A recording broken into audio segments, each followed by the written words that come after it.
వాయువ్య బంగాళాఖాతం పశ్చిమ బెంగాల్ బంగ్లాదేశ్ ను ఆనుకుని ఉన్న ప్రాంతాల మీద అల్పపీడనం కొనసాగుతోంది.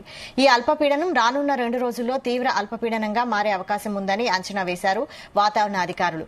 తదుపరి 2 రోజుల్లో వాయుగుండంగా బలపడనుంది.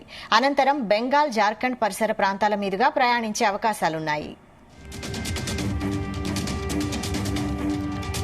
ఏపీలోని పలు జిల్లాల్లో తేలికపాటి నుంచి మోస్తరు వర్షాలు కురిసే అవకాశం ఉందని రాష్ట విపత్తుల నిర్వహణ సంస్థ తెలిపింది.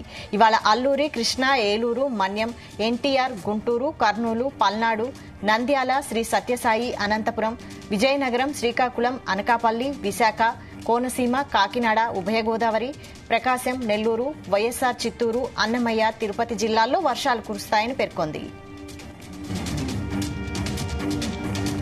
ఇవాళ కొన్ని ప్రాంతాల్లో భారీ వర్షం కురిసే సూచనలున్నాయని అధికారులు తెలిపారు. రాబోయే 2 రోజులు కోస్తా, రాయలసీమల్లో అక్కడక్కడా తేలికపాటి నుంచి ఓ మోస్తరు వానలు పడే అవకాశాలున్నాయని వెల్లడించారు. అయితే వాయుగుండం తేమగాలులను తీసుకోకపోవడం వల్ల మరో 2-3 రోజుల పాటు ఉక్కపోత కొనసాగుతుందని అధికారులు చెబుతున్నారు.